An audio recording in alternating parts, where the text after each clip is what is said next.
mo ang nagpadala sa kanya sa Hague. Ikaw ang magbabalik sa kanya sa Pilipinas. Kaya dala-dala ko yan siya kahit saan. Para siyang naka-hostage. Walang kinalaman ng Pangulo sa kontratang kanilang pinasukan, yung isang tao na manggagamit at isang taong willing magpagamit. Pangulong Ferdinand Marcos Jr. walang kinalaman sa anumang kasunduan ni Vice President Sara Duterte at Senator Amy Marcos sa usapin ng pag-uwi kay dating Pangulong Rodrigo Duterte ayon kay Palace Press Officer Claire Castro. We're giving them financial assistance. Ina-arrange na yung pag-transmit ng halaga ng pera. And of course, our labor attaché will be, well, I just talked to her. Bago ako pumunta dito ngayon, nag-usap lang kami at pangtutungo siya sa Northern Ireland ngayon. Doon sa area na kung saan nagkaroon ng mga riots. Agad ang tulong ng pamahalaan sa mga Pilipinong naapektuhan ng immigration crackdown sa Estados Unidos at Northern Ireland. Pinamamadali na. So may tatlo lang na-revoke na lisensya na nakuha na natin yung mga driver doon. Yung tatlo, hindi pa nila give up. So we're giving them until Monday. Lisensya ng 3 sa 6 na driver ng Florida Transport mula sa viral na karerahan ng bus, binawi na ng Land Transportation Office. Tapos na naman ang kampanya. Totoo yun. Pero bakit nandito si Attorney Hinlo, si Attorney Bondok, si Dr. Mata? Kasi po, para sa akin, at alam kong totoo, nanalo po sila sa eleksyon nung nakaraan.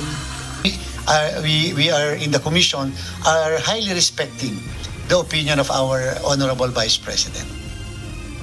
Mga pahayag ni Vice President Sara Duterte kaugnay ng resulta ng 2025 midterm elections. Ayaw nang palakahin pa ng Commission on Elections.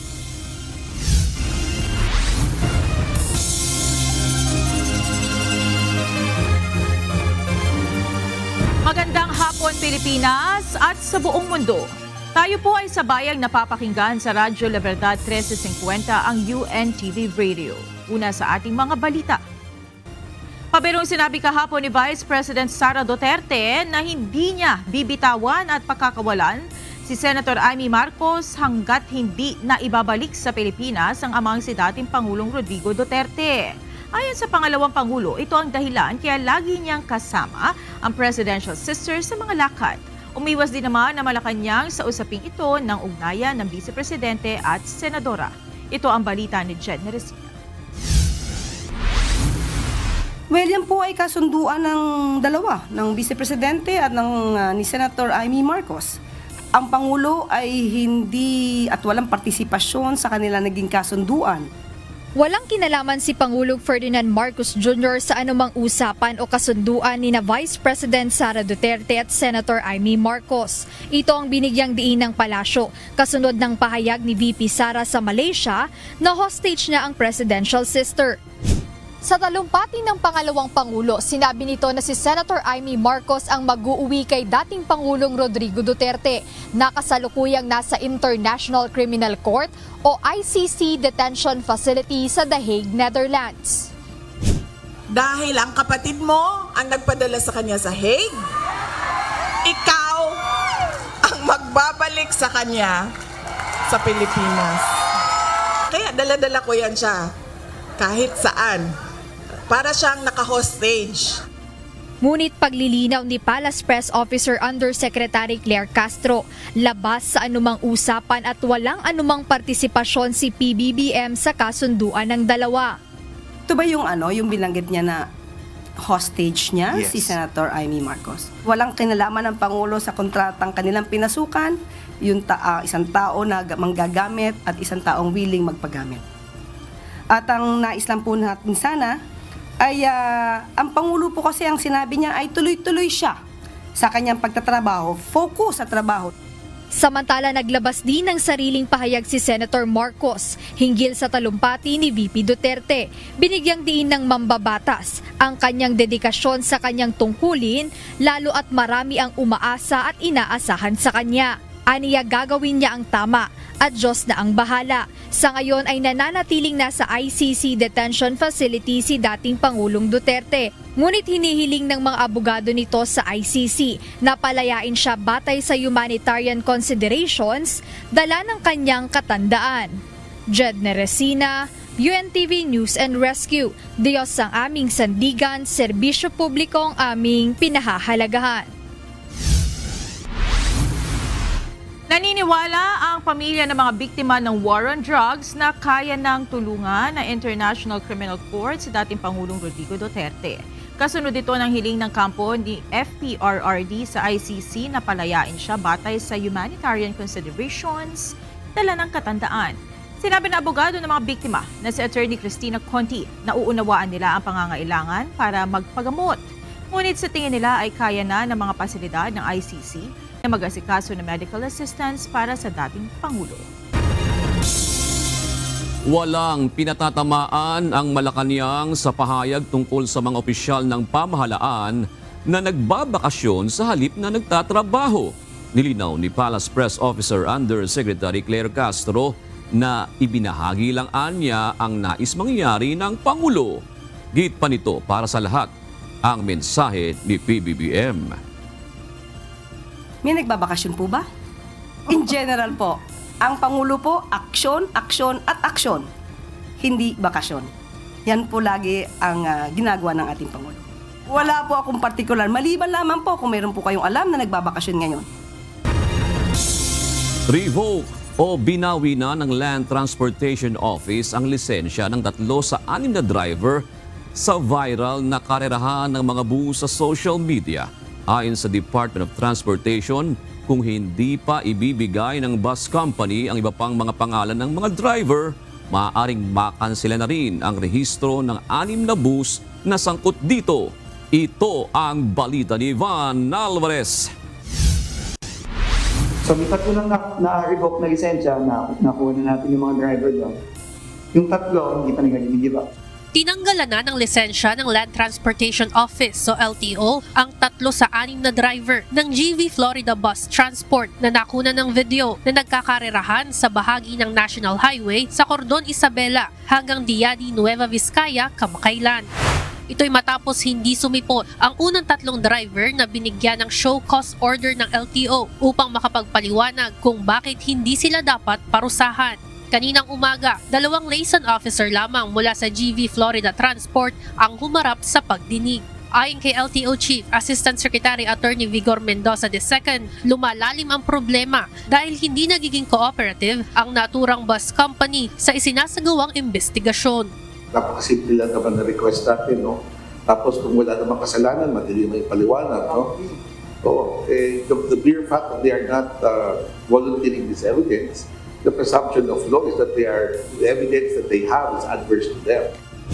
Ayon kay Transport Secretary Dizon, mas bibigatan nila ang parusa kung hindi pa rin ibibigay ng naturang bus company ang pangalan ng 3 pang natitirang driver na sangkot sa insidente. Pag hindi nila ginawa yun, pag hindi nila ginabap yung mga driver, kakansigahin ng LTO yung registration ng mga bus na yun, ng mga buses na involved. And hindi nila magagamit yun. Ayon sa kalihim, hanggang Lunes na lamang maaaring isumite ng Florida Transport ang pangalan ng mga ito bago tuluyang kansilahin ng LTO ang rehistro ng mga bus na nahagip sa video. Samantala, patuloy naman ang investigasyon ng DOTR at LTO sa naturang insidente at inaasahan na magsasagawa muli ng pagdinig sa mga susunod na linggo. Ivan Alvarez, UNTV News and Rescue. Diyos ang aming sandigan, serbisyo publiko ang aming pinahahalagahan. Nasagi ng sasakyang tok-tok ang isang lalaking nagbibisikleta sa Maynila na dahilan kaya natusok ito ng manibela ng kanyang mismong bisikleta. Agad na dinala sa ospital ang biktima sa tulong ng UNTV News and Rescue Team. Ito ang balita ni Gilbert Gonzalez Jr.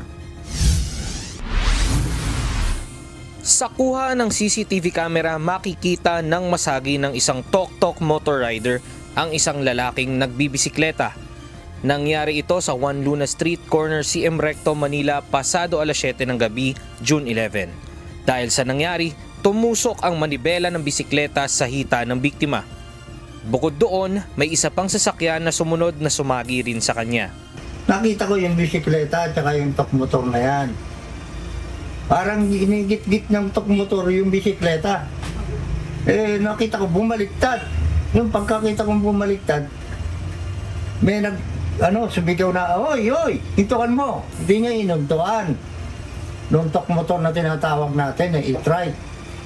Dapat tinintuan niya para maihatid niya sa ospital. Unang tumulong ang mga nasa lugar nang mangyari ang insidente. Tumawag naman ang Disaster Risk Reduction and Management Office o DRRMO sa UNTV News and Rescue upang matulungan ang biktima.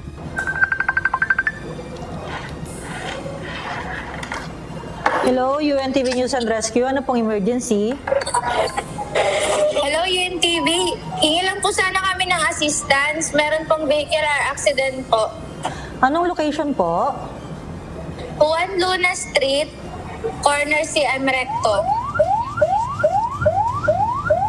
Inabutan pa ng NAR ang biktima sa kalsada. Check kita, sir. Wala ba ibang masakit? Asan po yung sugat, sir? Kinunan nito ng vital signs at nilapatan ng pangunang lunas ang pasyente.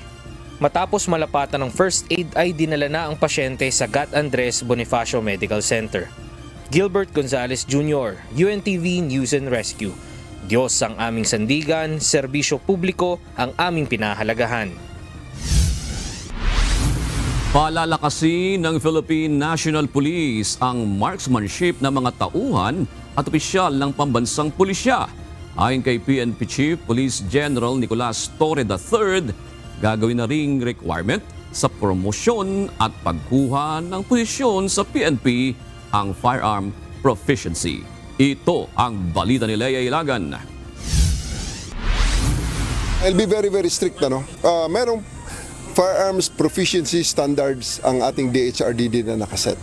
For quite a while, parang hindi masyadong siniseryoso yan, but I'll personally see to it and lead the test, the exams. Mahalaga na marunong ding gumamit ng baril ang mga mamamahayag. Sa isinagawang 3rd PNP Press Corps Shoot Fest ngayong araw na ginanap sa Camp Karingal, sinabi ni Philippine National Police Chief Police General Nicolas Torre III na kailangan maprotektahan ng mga media ang kanilang sarili kung kinakailangan. Skills enhancement, mas masaya kami na the media themselves, the media people themselves are able to protect themselves if necessary in times of emergency. At least you are harder target to hit. So yan ang gusto natin, na madadagdagan nyo ang inyong mga seguridad sa personal na level so that it will be easy, a little bit easier for us to also protect.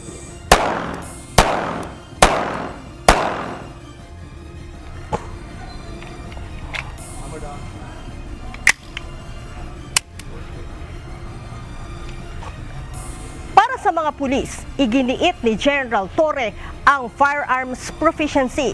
Kung noon ay hindi daw ito siniseryoso, ngayon daw ay istrikto niyang ipatutupad ang marksmanship sa mga pulis mula patrolman hanggang general. Meron na tayong mga facilities na pwede maka-enhance. Meron tayo dyan sa training service na mga simulators na walang kagastos-gastos pag-practicein nila. Kuryente lang. Ako na magbayad sa Meralco, kaibigan naman natin ang Meralco. Ako na magbayad ng kuryente na kinakain ng simulators, gamitin lang nila. Ayon kay General Torre, importante sa trabaho ng pulis na asentado sa paghawak ng baril. So in terms of proficiency and efficiency in the use of firearm, very important yan. Sapagkat buhay ang nakataya rito eh. Pag ginamit mo at hindi mo alam paano gamitin, paano ang intended target, hindi mo tamaan at ang tatamaan ay ang innocenting tao. So ayaw natin nun. Sinabi pa ng general, isa sa pagbabasehan aniya ng promosyon at posisyon sa PNP ay ang marksmanship ng isang pulis. Hindi lang sa promotion, pati sa positioning. Pag tinest sila at bagsak sila sa marksmanship, abay tatanggalin ko ang mga commanders na hindi makakapasa sa ating proficiency testing. Dagdag ni General Torre, babawian nila ng baril at isasalang muli sa training ang mga pulis na babagsak sa firearms proficiency standards. pagdating sa classification standards at hindi siya pumasa, meron nakasama sa regulation, i-recall ang kanyang baril na issue at siya ay mag-undergo ng training. Leia Ilagan, UNTV, News and Rescue. Diyos ang aming sandigan, serbisyo publiko ang aming pinahahalagahan. Narito naman ang mga balita sa iba't ibang panig ng mundo. Ihahatid ng ating global correspondent na si Marvy Delphine mula sa Perth, Australia.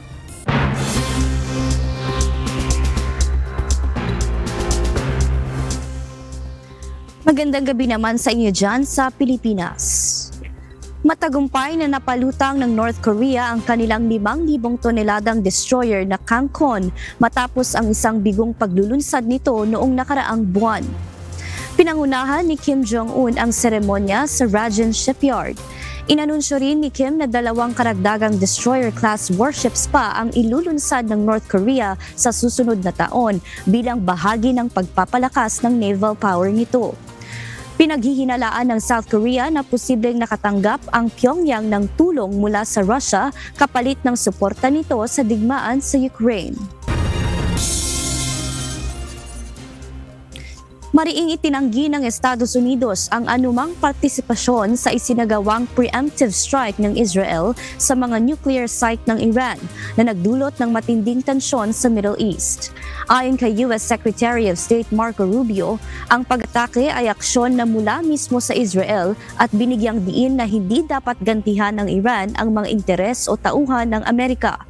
Iginiit din ni U.S. President Donald Trump na nananatili itong committed sa diplomatic resolution kaugnay ng nuclear program ng Iran. Pinahintulutan ng isang Federal Appeals Court ang deployment ng Trump administration ng National Guard sa Los Angeles. Ito ay habang dinidinig ang apela ni U.S. President Donald Trump sa isang naunang desisyon ng korte kung saan pinatigil ang pagpapadala ng mga sundalo sa naturang syudad. Ito ang balita ni Noel Polyarco. We're not going to wait 7 days and 8 days and wait for a governor that's never going to call and watch cities burn. And let me tell you, if we didn't do this, Los Angeles would burn. It would be burning to the ground right now. Pansamantalang pinayagan ng isang Federal Appeals Court ang pagpapatuloy ng deployment ng National Guard sa Los Angeles. Ang desisyon ay nagpapatigil sa naunang utos ni Judge Charles Breyer na nagsasabing illegal ang pagmobilize ni US President Donald Trump ng mga sundalo ng walang konsultasyon kay California Governor Gavin Newsom. Ang Ninth of Circuit Court of Appeals ay magsasagawa ng hearing sa kaso sa June 17. Ayon sa mga abogado ni President Trump, ang utos ni Judge Breyer ay isang unprecedented order na humahad lang sa Pangulo na protektahan ang mga federal officers sa ari-arian mula sa marahas na protesta. In Los Angeles, the governor of California, the mayor of Los Angeles, they're incompetent and they paid troublemakers, agitators, and insurrectionists. They're engaged in this willful attempt to nullify federal law and aid the occupation of the city by criminal invaders. Kinwestiyon ni Judge Breyer ang argumento ng administrasyon na may malawak na kapangyarihan ang Pangulo na mag-utos sa National Guard. Paliwanag pa aniya na ang pagkakaiba ng gobyernong konstitusyonal at monarkiya ay ang mga limitasyon sa kapangyarihan ng Pangulo. Ipinadala ni Trump ang National Guard sa Los Angeles bilang tugon sa mga protesta laban sa mga raid ng immigration officers. Nagbabala ang mga kritiko, kabilang si California Governor Gavin Newsom, na ang pagpapadala ng mga sundalo ay maaaring magpalala pa ng tensyon. Ayon kay Attorney General Rob Bonta, ginagamit lamang ng Pangulo ang sitwasyon para maglagay ng militar sa kalsada upang manakot. Very simply, we will liberate Los Angeles and make it free, clean, and safe again. It's happening very quickly. Noel Polyarco, UNTV, News and Rescue, Canada. Diyos ang aming sandigan, serbisyo publiko ang aming pinahahalagahan. Mariing nanawagan ang United Nations General Assembly ng agaran, walang kondisyon at permanenteng tigil putukan sa Gaza. Ipinanawagan din ang pagpapalaya sa mga bihag ng Hamas, pagbabalik ng mga bilanggong Palestinian mula sa Israel at tuluyang pag-atras ng Israeli forces mula sa Gaza. Binatikos naman ng US at Israel ang hakbang ng UN at tinawag itong one-sided ni Israeli Ambassador to United Nations Danny Danon. Itinuturing na mahalaga ang resolusyon ng United Nations bilang salamin ng pandaigdigang pananaw sa nagpapatuloy na digmaan na kumitil na ng higit 50,000 buhay sa Gaza na karamihan ay mga sibilyan. At yan ang mga balita mula sa iba't ibang panig ng mundo. Mula dito sa Perth, Australia, ako si Marvi Delfin. Magandang gabi. Ilang Pilipino na ang napaulat na nadamay sa immigration crackdown sa Estados Unidos at Northern Ireland. Tuloy-tuloy naman ang monitoring ng Department of Migrant Workers sa kalagayan ng mga ito at iba pang kababayan sa dalawang bansa. May inihanda na ring repatriation ng Department of Foreign Affairs sa mga nais ng umuwi ng Pilipinas. Ito ang balita ni Ryan Lacalale. First and foremost is protection. That is a directive of the President. Tulungan yung mga naapektuhan ng anumang sitwasyon sa anumang bansa. Pinamamadali na ng pamahalaan ang pagtulong sa ating mga kababayang nasa mga lugar ng kaguluhan sa iba't ibang bansa, gaya sa Estados Unidos kung saan mainit ang immigration crackdown. Gayon din sa Northern Ireland dahil sa anti-immigrant sentiment. Sabi ng Department of Migrant Workers, utos ng Pangulo na agad tulungan ang ating mga kababayang apektado at paalalahanan ang mga ito na sumunod sa mga batas na ipinatutupad sa mga bansa na kanilang kinaroroonan. Stay calm and always make sure that pagpatuloy yung law-abiding quality natin sa mga host countries. Sa ngayon, 3 overseas Filipino workers ang kasalukuyang tinutulungan ng pamahalaan matapos maipit ang kanilang mga komunidad sa mga riot na nag-ugat sa anti-immigrant sentiments sa Northern Ireland. Bagamat ligtas at walang nasugatan, nagdesisyon ang mga otoridad na pansamantalang ilikas ang mga ito mula sa kanilang mga tahanan upang matiyak ang kanilang kaligtasan. Hindi naman sila nasaktan, but yung kanilang tirahan at komunidad ay tila baga na threaten ng mga riots. Humupa na rin ang sitwasyon and nagkaroon na ng kumbaga law enforcement taking over. But nevertheless, temporarily vacated from their respective residences yung 3. So tinutulungan natin sila ngayon. Kabilang sa mga OFW na apektado ay mga skilled workers na nagtatrabaho sa mga pabrika bilang mga mekaniko at driveline operator. Ayon sa DMW, maging ang mga pamilya ng 3 ay tinutulungan na rin nila. We're giving them financial assistance. Ina-arrange na yung pag-transmit ng halaga ng pera. And of course, our labor attaché will be, I just talked to her. Bago ako pumunta dito ngayon, nag-usap lang kami at magtutungo siya sa Northern Ireland ngayon. Doon sa area na kung saan nagkaroon ng mga riots. Tiniyak din ng Department of Foreign Affairs ang tulong sa mga ito. Ayon kay DFA Undersecretary Eduardo De Vega, mayroong financial assistance na pwedeng matanggap ang mga mawawalan ng trabaho. May repatriation din sa mga gustong umuwi at legal assistance kung gugustuhin nilang magsampa ng kaso sa mga mananakit sa kanila. Ang problema po, hindi naman Pilipinong may kasalanan dito. Nagra-riot yung mga ibang Northern Irish dahil sa nangyari involving Romanian migrants. So lahat na lang ng migrants, kinakagalit nila. Samantala sa Estados Unidos, nananatiling ligtas ang mga Pilipino sa kabila ng mga ulat ng riot at protesta sa ilang lungsod, kabilang na ang Los Angeles. Inatasan na rin ni Pangulong Ferdinand Marcos Jr. ang konsulado sa LA. Napatuloy ang panawagan ng DMW na makipag-ugnayan sa mga opisina ng konsulado at embahada kung kinakailangan. Ryan Lacalale, UNTV News and Rescue. Diyos ang aming sandigan, serbisyo publiko ang aming pinahahalagahan. Pinag-iingat ngayon ng embahada ang mga Pilipino sa Israel. Ito ay matapos ilagay sa essential activity status ng bansa simula ngayong araw, June 13, kasunod ng tensyon sa Iran. Pinaalalahanan ng embahada ang mga overseas Filipinos sa advisory na ilabas ng IDF Homefront Command na ang bansa ay nasa ilalim na naturang status mula alas 3 kanina umaga hanggang alas 8 ng gabi bukas, June 14. Sa ilalim ng essential activity status, sinuspende ang mga klase sa buong Israel. Ipinagbabawal din ang anumang paraan ng pagtitipon at sinuspindi rin ang trabaho maliban sa mga nagbibigay ng mahalagang serbisyo. Pinapayuhan din ng mga Pilipino sa Israel na tumawag sa embassy hotline na 972-466-1188 para sa mga urgent concerns. Maaaring isight for contempt ng Senate Impeachment Court ang sino mang magpapakita ng kawalang respeto sa kanila, gaya na lamang ng hindi pagsunod sa mga utos nito. Ito ang inihayag ng tagapagsalita ng Impeachment Court matapos hingan ng sertipikasyon ng Kamara na hindi nito nilabag ang 1-year ban sa pagsasampa ng impeachment complaint.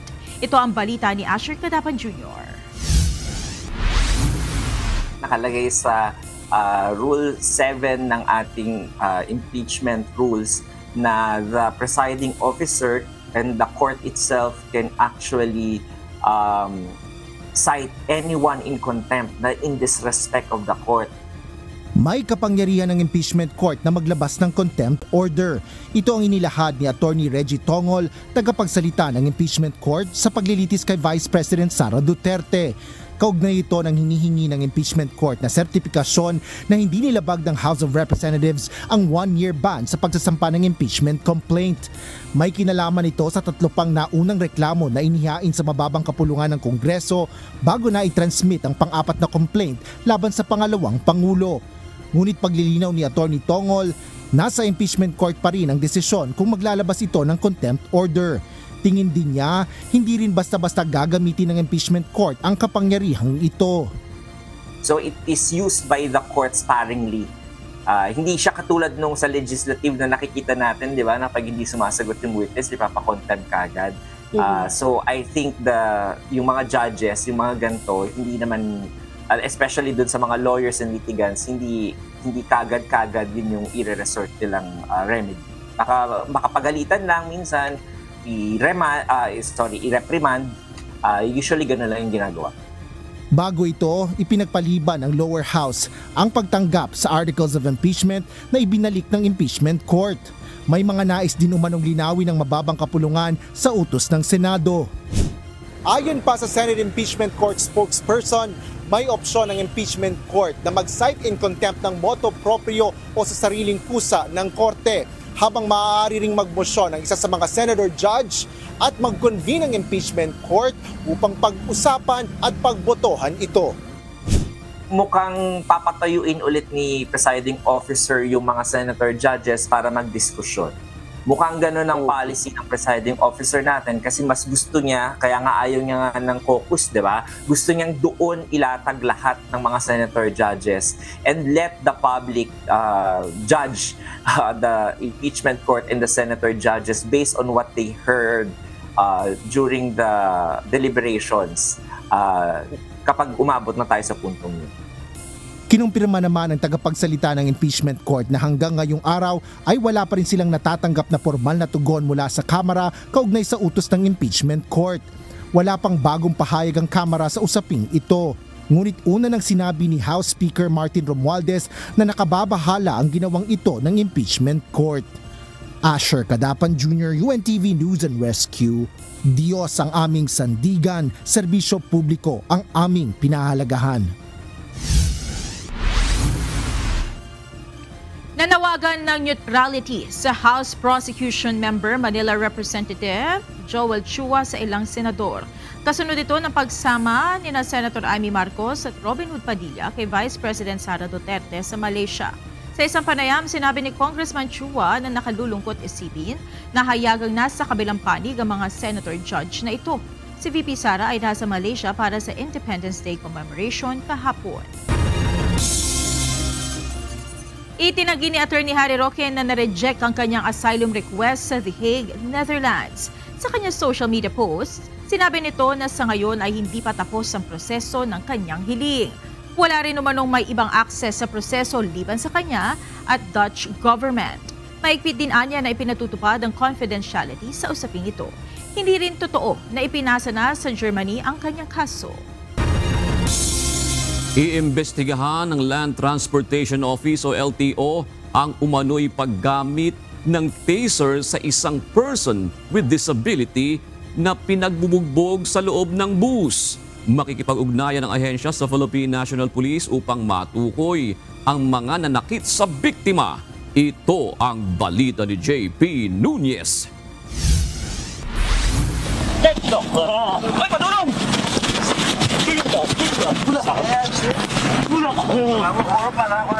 Sa viral video na ito na uploaded ng isang Facebook page, maririnig ang sigaw ng isang person with disability na may mental health concern dahil sa pambubugbog sa kanya.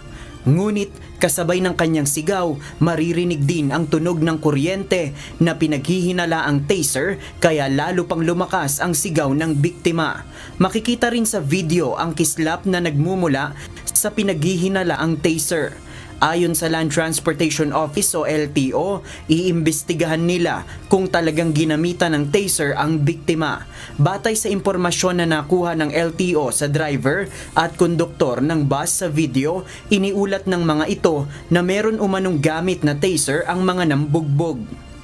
Initially, they were saying there was, no? But again, subject to investigation. Sabi lang, napalitaan nila na meron nga ginamitan ng taser dun sa kawawang pasahero, PWD. Nakikipag-ugnayan na ang LTO sa Philippine National Police upang mahanap ang mga nambugbog sa biktima. Samantala, sinuspinde ng LTO ang lisensya ng driver at konduktor ng bus dahil hindi umano ito agad na nag-report sa insidente. Sa kabila ito na mayroon namang mga tauhan ng Special Action and Intelligence Committee for Transportation o SAIC ang mga istasyon ng EDSA Carousel. Hindi rin nila ito agad na nag-report sa bus company na nag-ooperate ng kanilang ipinapasadang bus. Nasabi po nila, nangangagat daw yung pasahero, no? Tapos sinasabi nila, hindi raw nila alam na kinukuyok yung pasahero sa likod. No? So all this sounds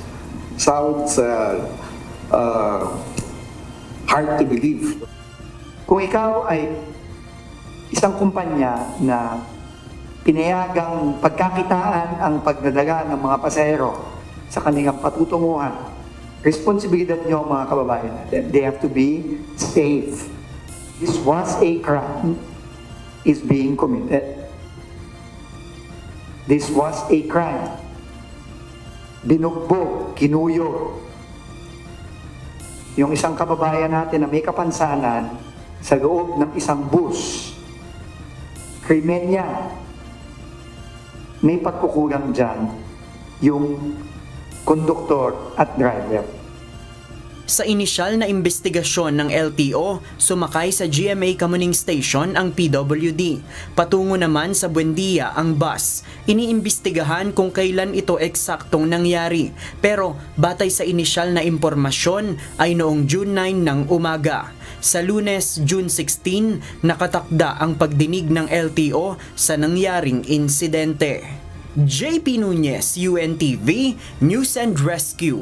Diyos ang aming sandigan, serbisyo publiko ang aming pinahahalagahan.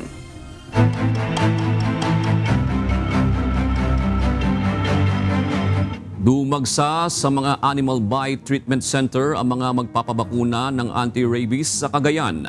Pinaigting naman ng Iloilo City Government ang panguhuli sa mga naninigarilyo at nagve-vape sa mga pampublikong lugar. At sa Cebu, nakaligtas ang isang police officer matapos pumailalim sa truck nang mawala ng balanse ang sinasakyang motorsiklo. Ito ang balita ni JP Nunez.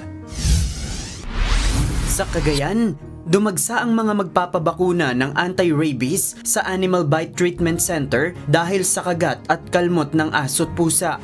Ayon sa Animal Bite Treatment Center, Provincial Health Office ng Cagayan, umaabot sa 250 hanggang 300 na mga pasyente ang binabakunahan sa kanilang itinakdang araw ng bakunahan. Karamihan nila sa mga nagpapabakuna ay namulat sa mga napapanood na trending online na mga video ukol sa epekto ng rabies. Tiniyak naman ng provincial government ng Cagayan na mayroon silang sapat na mga anti-rabies vaccine sa 12 district hospital sa lalawigan.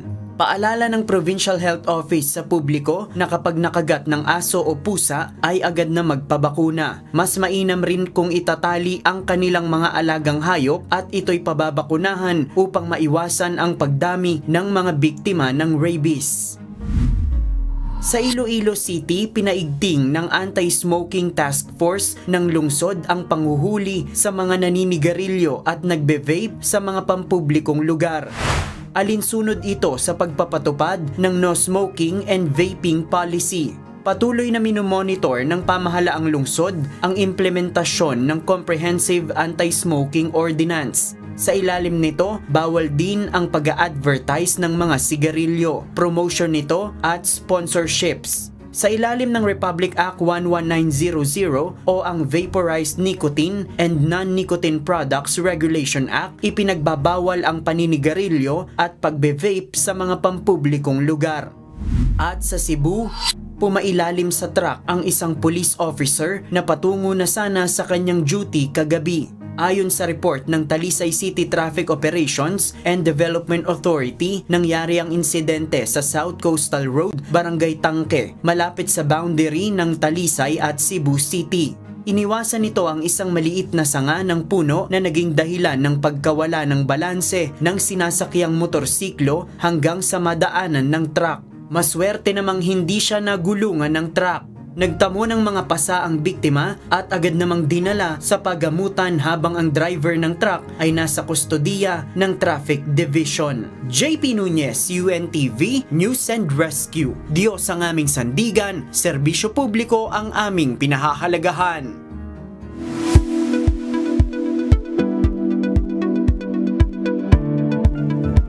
Karamihan sa atin ay nakaranas na ng pananakit ng likod. Ngunit alam nyo bang may iba't ibang dahilan ito at hindi lang dahil sa simpleng pagod? Alamin ang mga posibleng sanhi ng back pain at paano ito naiugnay sa iba't ibang bahagi ng katawan. Ito ang balita ni Kichi Cipriano.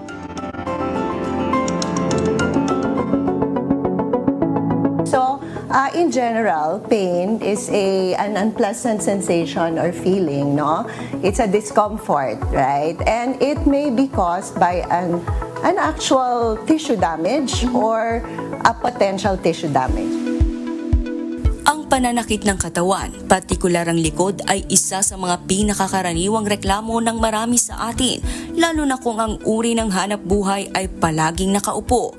Ayon sa mga espesyalista, hindi ito simpleng pakiramdam lamang. Maaaring ito ay senyales ng pinsala sa mga kalamnan, kasukasuan o internal organs. Pag sinabing back pain, it's affecting the posterior aspect of our body, from the neck, cervical spine, up to the lumbar spine, the lower back. So yan ang back pain. Ayon kay Dr. Melissa Zamuco Mercado, isang physical medicine and rehabilitation specialist mula sa Makati Medical Center, ang back pain o pananakit ng likod ay hindi ito basta dapat binabalewala, lalo na kung paulit-ulit at lumalala. Aniya, may mga pagkakataon din ang sakit na nararamdaman sa likod ay hindi talaga nagmumula sa mismong likod, gaya ng tinatawag na referred pain. So, ang ibig sabihin ng referred pain naman, you feel a pain in a particular part of the body, but the source is from a different part. So, kung kunwari, referred pain from the back going to the legs, no? Or meron rin naman referred pain from, let's say, an organ in your abdomen or your pelvis, and it refers to your back. Kabilang sa mga karaniwang sanhi ng back pain ay ang pagbubuhat ng mabigat, maling postura sa pag-upo o pagtayo, at ang pagkakaroon ng muscle strain. Dagdag pa ni Dr. Zamuco Mercado, may mga karaniwang kondisyon rin na sanhi sa mga nagkakaedad na nakakapagdulot ng pagkasira ng likod o kaya fragility fracture. Ang pinaka-common, nagbuhat ka, okay, or poor posture, tapos you develop the strain, no? So masakit yun, no? That's back pain, and it's usually localized. And sometimes kapag nag-turn ka, yun, sasakit siya. So muscular pain. Another common one is degenerative changes or arthritis of the spine, kung yung tinatawag nating spondylosis, no? And then a third one is like yung sa osteoporosis, no? Kasi lalo na sa mga kababaihan na medyo senior na, may osteoporosis, pwede tayong magkaroon ng fracture, fragility fracture. So, yun, those are quite common. No? I see. Okay. And the disc bulge. At para sa iba pang impormasyon ukol sa back pain, tunghayan ang programang Doctors on TV this Sunday, 9 a.m. to 10 a.m. only here at UNTV. Kichi Cipriano, UNTV News and Rescue. Diyos ang aming sandigan, serbisyo publiko ang aming pinahahalagahan. Ayaw nang sumagot ng Commission on Elections sa COMELEC sa naging pahayag ni Vice President Sara Duterte na duda siya sa naging resulta ng 2025 elections. Ayon sa komisyon, malaya naman ang sinuman na magpahayag ng saloobin. Ito ang balita ni Dante Amento. We are in the commission are highly respecting the opinion of our Honorable Vice President. Iginagalang ng Commission on Elections o COMELEC ang pahayag ni Vice President Sara Duterte na hindi siya naniniwala sa lumabas na resulta ng 2025 elections. Sa kanyang talumpati sa Malaysia, sinabi ng pangalawang Pangulo na ang paniwala niya ay nanalo ang ilan pang pambato ng PDP laban. Tapos na naman ang kampanya. Totoo yun. Pero bakit nandito si Attorney Hinlo, si Attorney Bondoc, si Dr. Mata? Kasi po, para sa akin, at alam kong totoo, nanalo po sila sa eleksyon nung nakaraan. Dagdag pa ng Vice Presidente, may nakausap siyang IT expert kaya hindi talaga siya makapaniwala sa election results. Kausap ko po IT experts na nagsasabi hindi talaga pwede na totoo yung mga numero na lumabas. Hindi po ako IT expert, kaya sinabihan ko po ang PDP. Sabi ko, kayo ang partido. Questionin nyo kung paano ginawa ang proseso ng bilangan. Ayon naman kay COMELEC Chairman George Erwin Garcia, mas pinili nilang hindi na sumagot sa issue. Tapos na niya ang eleksyon at marami pa silang dapat gawin, kabilang na ang papalapit na Bangsamoro Parliamentary Election sa Oktubre. Kasi meron din magsasabi ng ganito, meron din magbibigay ng ganyan. So kung lahat na lang magbibigay ng komento ang COMELEC, magugulo pa yung sambayanan. Sa amin na lang po, ang importante nito, tapos na po kami sa election ng 2025 and we will proceed with the Bangsamoro. Dagdag pa ng poll chief, maaring pagbatayan ang inisyal na resulta ng random manual audit sa idinaos na halalan. Lumalabas na 99.997% ang accuracy rate ng makina sa manual na pagbilang ng mga boto. Gayunman ay bukas naman ang COMELEC sa lahat na maghain ng protesta o election protest. Maaari pong yan po yung ipantapat sa mga magsasabing hindi credible yung halalan. Yan pong random manual audit. So talaga naman po hindi natin mapipilit ang lahat na paniwalaan yung lahat ng resulta. Samantala ayon sa Malacanang, libre lang namang mangarap pero igalang na lang sana ang resulta ng eleksyon. Kaya nga po, yan naman ang nakikita nating gusto nilang gawing naratibo. Sirain pati ang institusyon, ang kredibilidad ng eleksyon, pati na ang COMELEC.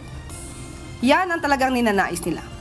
Hindi naman sila siguro nagsasabi ng mga anumang positibo pagdating sa gobyerno o ginagawa ng pamahalaan.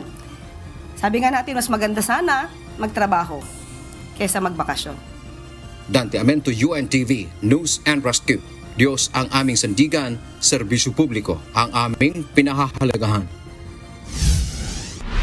Nagpapatuloy ang isinasagawang collaborative training exercise sa pagitan ng Philippine at United States Army sa iba't ibang lugar sa Hilaga at Gitnang Luzon.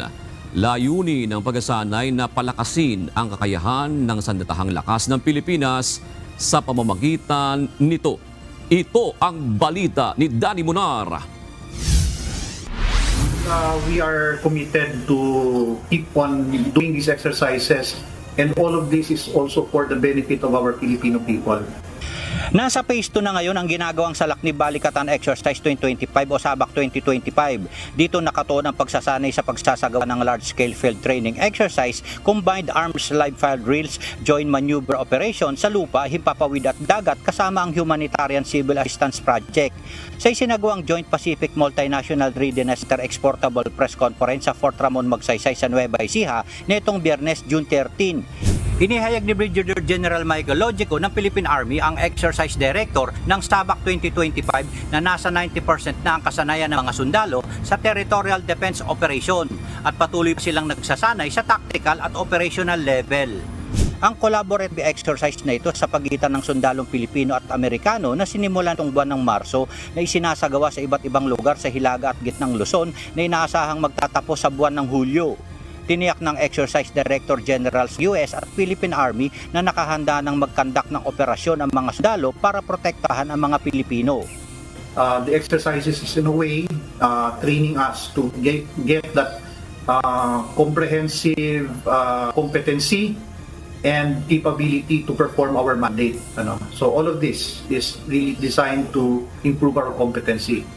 And then we are better equipped, we are better capable of protecting and defending the Filipino people. Danny Munar, UNTV News and Rescue. Diyos ang aming sandigan, serbisyo publiko ang aming pinahahalagahan. Available na simula ngayong araw ang 20 pesos sa kada kilo ng bigas para sa mga minimum wage earners. Maaari silang makabili sa 79 na lokasyon na itinalaga ng Department of Labor and Employment. Ito ang balita ni Mia Alonzo. Yung mga learnings dito, doon tayo magagawa ng national policy. Aminado ang Department of Agriculture na posibleng madoble ang benepisyo ng ilang target na makasama sa mga programa ng pamahalaan para sa minimum wage earners. Ngunit sa ngayon, ayon kay Agriculture Secretary Francisco Chu Laurel Jr., hahayaan na muna nilang bumili ng 20 pesos na kada kilong bigas ang isang minimum wage earner na persons with disability, solo parents at miyembro ng Pantawid Pamilyang Pilipino Program o PORPIS sa mga kadiwa ng Pangulo basta't may dalang ID. As of the moment, hahayaan muna namin na ganon. Para sa ngayon, hahayaan lang muna namin. Kasi nga, yung sistema na to nationwide i-implement, kaya meron tayong ganitong sistema dito. At the end of the day, hindi dapat pwedeng madoble ang iyong benepisyo. Kasi siyempre, kung makarami yung isa, may mababawasan na iba. Plano naman ng DA na bumuo ng national policy para sa lumalawak na programa ng pamahalaan sa pagbebenta ng 20 pesos na kada kilo ng bigas. We plan to have the national policy by October siguro. By October may national policy na dapat. Dagdag pa ng kalihim na nakabase sa resulta ng mga isinagawang pilot testing ang magiging polisiya para sa programa. Inilunsad ngayong araw ng DA kasama ang Department of Labor and Employment o DOLE ang 20 bigas meron na para sa mga minimum wage earner. Ayon sa DOLE, sa launching ng 20 bigas, meron na tinatayang nasa 16,000 na mga manggagawa sa buong bansa ang target na mabenepisyohan. Samantala, dito naman sa Manila Harbor Center, nasa 900 na mga manggagawa o mga minimum wage earner ang target na mabentahan mula sa 2 kumpanya sa buong maghapon.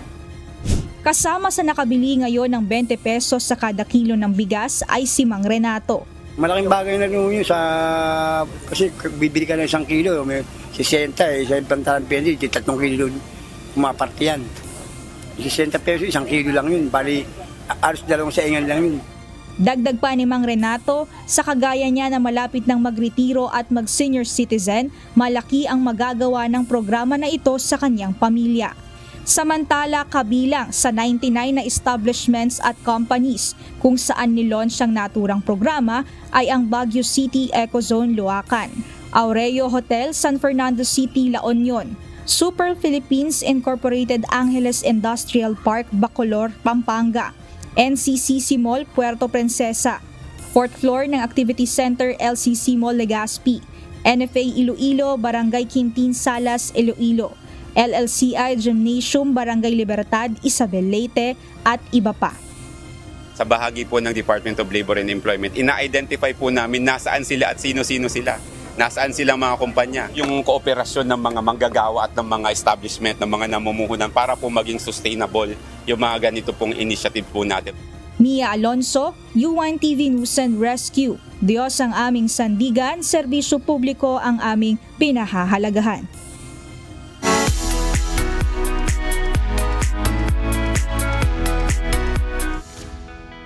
Bilang pakikiisa sa paggunita sa ika-127 taong kasarilinlan ng Pilipinas, nagsagawa na isang selebrasyon ang Embahada ng Pilipinas sa Bangkok, Thailand. Ang naturang pagdiriwang ay hindi lamang dinaluhan ng ating mga kababayan sa nasabing bansa, kundi maging ang ibang mga lahi. Ito ang balita ni Arkel Yorca.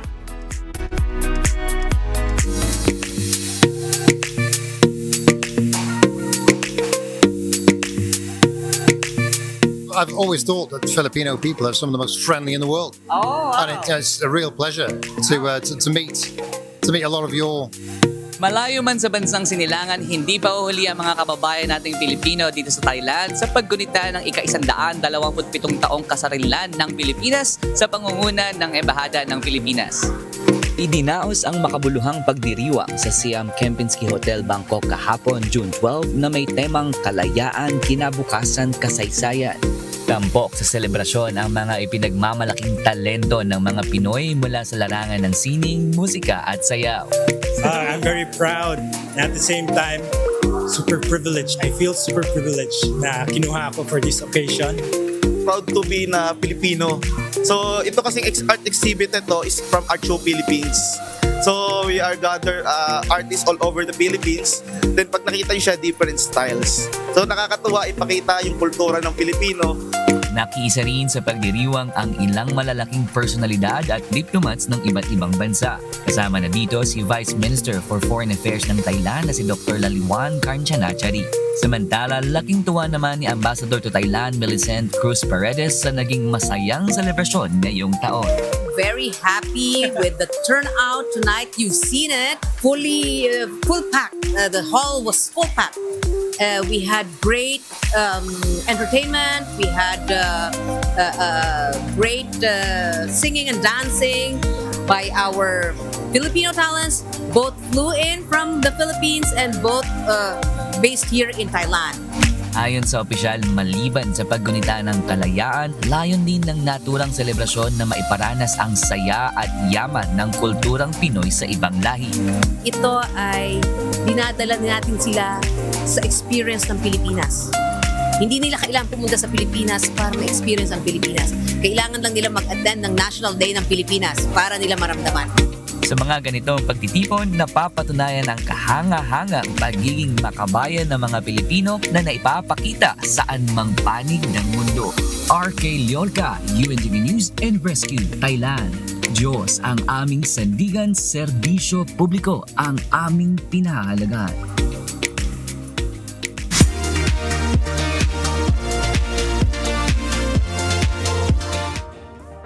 Matyagang naghintay ang mga kababayan natin sa Tuguegarao City sa pagdating ng tinaguriang pambansang FM radio station on wheels, ang Wish Bus.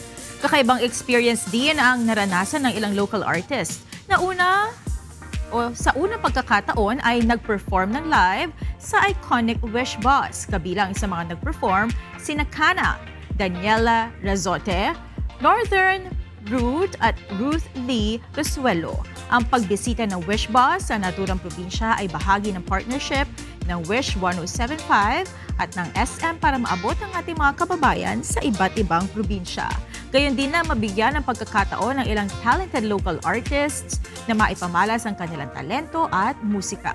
Sa susunod na Biyernes, June 20, inaasahang arangkada ang iconic Wish Bus sa City of San Fernando, Pampanga upang makapagbigay ng kakaibang entertainment para sa ating mga kababayang Kapampangan.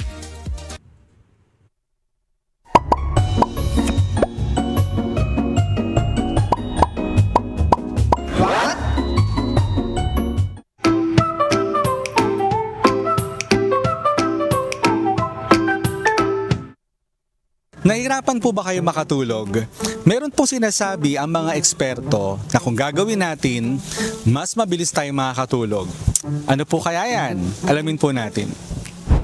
Ayon sa mga pag-aaral, ang uri ng pinapakinggan mo bago matulog ay may malaking epekto. Ang relaxing music ay maaring magpababa ng stress hormone na cortisol, habang ang upbeat music ay maaring magdulot ng earworms na nagpapagising sa gabi. Ang musika ay maaring makaapekto sa brain activity habang natutulog, kaya mahalagang piliin ang tamang uri ng tunog. Kung gusto mong makinig bago matulog, siguraduhing mababa ang volume, mag-set ng timer at pumili ng calming content tulad ng ambient music o sleep podcast. Kayo po, ano po ang mas epektibo sa inyo? So kayo po makakapagsabi niyan, depende po sa inyong mga nararamdaman. Sana may natutuhan kayo at laging tatandaan, mapalad po ang tao na nakakasumpo ng karunungan at ang tao na nagtatamo ng kaunawaan.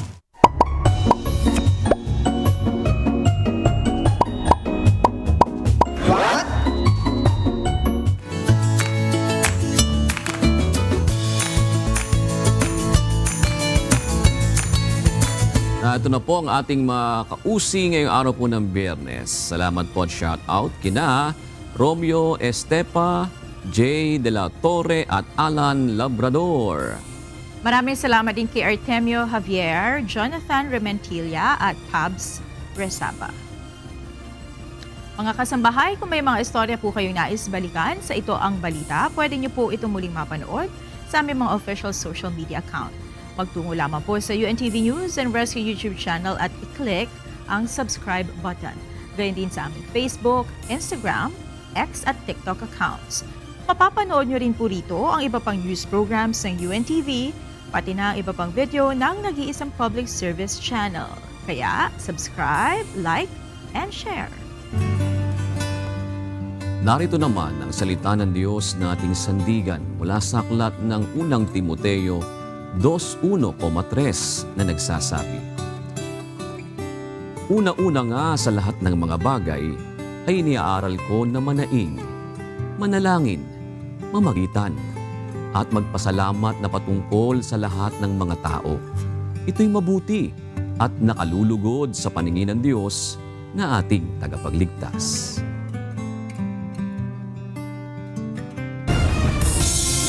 At yan ang naging kabuuan ng ating balitaan ngayong gabi. Aming inilahad na buong katapatan kung paano namin nasaksihan. Kayo po'y makapagtitiwala ng aming nakita at narinig ang aming ibinabalita. At dito po sa UNTV, Diyos ang aming sandigan, serbisyo publiko ang aming pinahahalagahan. Magandang gabi po.